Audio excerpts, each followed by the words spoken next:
दोस्तों, आप लोगों से बहुत से लोग कहते होंगे, बहुत से लोग कह भी रहे होंगे, आप उनकी बातों को सुन भी रहे होंगे और उस पर विचार भी कर रहे होंगे और सोचना भी चालू कर दिया होगा या फिर सोच के छोड़ भी दिया होगा या फिर सोच के टेंशन ले रहे होंगे। आप लोगों को बहुत से लोगों ने कहा होगा कि कब तक भागते रहोगे, कब तक इस जॉब को करते रहोगे, एज ए एमआर कब तक भागोगे, जब तक तुम्हारा शरीर साथ दे रहा है तब तक, और जिस दिन शरीर ने साथ नहीं दिया तो क्या करोगे? ज़्यादा ट्रैवलिंग नहीं कर पाओगे, बॉडी हार मान जाएगी, थक जाओगे, तब क्या करोगे? ऐसा आपसे बहुत से लोग कहते होंगे, आप भी ये सोचते भी होंगे और आपके मन में आता भी होगा सवाल कि यार वाकई में कब तक मैं एमआर का जॉब करूँगा? अगर मैंने ग्रोथ नहीं ली, अगर मुझे ग्रोथ नहीं मिली तो क्या मैं इस फील्ड में सर्वाइव कर पाऊँगा? क्या मेरी आगे की लाइफ सही तरीके से सही ढंग से चल पाएगी? क्या मुझे पैसा मिलता रहेगा? मेरी अगर एज ज़्यादा हो गई और एज ए एमआर अगर मैं काम करता रहा तो क्या आगे कंपनी मुझे अलाउ करेगी?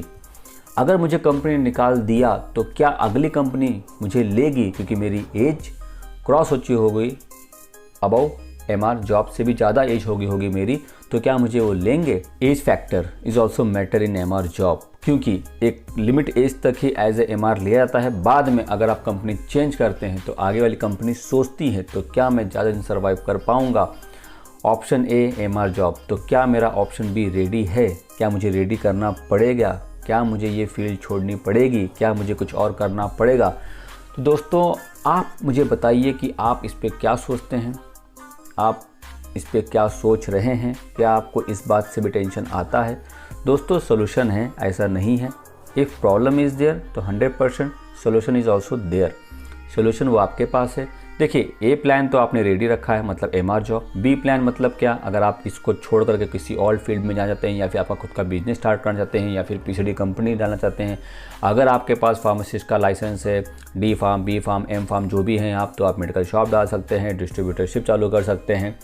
अगर आपको आगे चल के कुछ प्रॉब्लम आता है एमआर जॉब में, एज से रिलेटेड या फिर टारगेट से रिलेटेड, या फिर अगर आप कंपनी को छोड़ना पड़ रहा है या फिर कंपनी आपको निकाल देती है, तो उस टाइम आप क्या करेंगे? क्योंकि आपकी एज हो जाती है ज़्यादा, तो आपने बी प्लान तैयार किया होगा। लेकिन दोस्तों, आप लोग ग्रोथ के पीछे भागिए।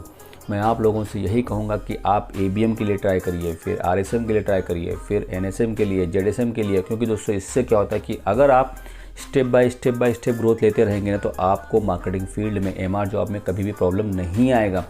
अगर आप एक जगह पे फिक्स हो गए, स्टक हो गए, बस एमआर एमआर एमआर, तो somewhere you will get the problem. ठीक है, मैं मानता हूँ कि आप एक कंपनी में 10 साल, 12 साल, 15 साल एज ए एमआर निकाल सकते हैं, लेकिन कल को अगर कंपनी ने आपको निकाल दिया बाई चांस, तो आप क्या करेंगे? प्रॉब्लम कभी भी किसी भी तरीके की आ सकती है, तो अब आप क्या करेंगे? क्या आपने उसके लिए प्लान बनाया हुआ है? तो दोस्तों, अपने ऊपर काम करिए, कम्युनिकेशन को बढ़ाइए और ग्रोथ के पीछे भागिए। ग्रोथ के पीछे भागेंगे, पैसा आपके पीछे पीछे आता रहेगा, क्योंकि ग्रोथ मिलती रहेगी, आपकी सैलरी में ग्रोथ होती रहेगी। अगर आपको ग्रोथ नहीं मिलेगी तो आपकी सैलरी में ग्रोथ एज ए एमआर की तरह ही होती रहेगी। मैं मानता हूँ कि एज ए एमआर बहुत ज़्यादा एक्सपीरियंस होने से उसी कंपनी में आपको बहुत सारा पैसा मिलता है, लेकिन समवेयर दिमाग में एक बात रहती है कि कल को अगर मुझे कंपनी निकाल दिया या फिर कल को मुझे कंपनी छोड़ना पड़ा तो अगली कंपनी मुझे क्या लेगी? तो इसीलिए दोस्तों, बिंदास रहिए, टेंशन बिल्कुल भी मत लीजिए, बस ग्रोथ लेते रहिए, स्टेप बाय स्टेप आपकी ग्रोथ और सैलरी में ग्रोथ होती रहेगी। टेंशन बिल्कुल मत लीजिए। लेकिन आप मुझे डालिए कि आप इसके बारे में क्या सोचते हैं, इसके बारे में आपने क्या प्लान किया हुआ है, आप कैसे इस प्रॉब्लम को फेस कर सकते हैं, क्या आप रेडी हैं?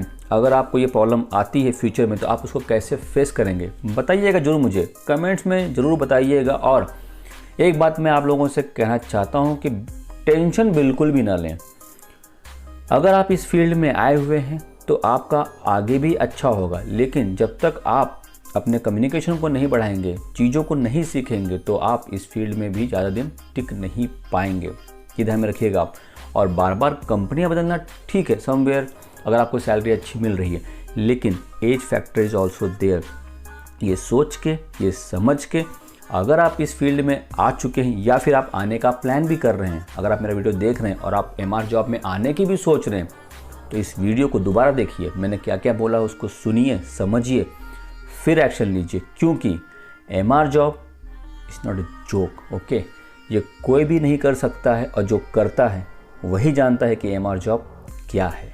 तो दोस्तों, आप लोग अपना ख्याल रखिए, मस्त रहिए, और जहाँ कहीं पे भी रहें एक दूसरे की हेल्प करते रहिए। So thank you so much for watching video. Please keep on watching. Bye bye, take care.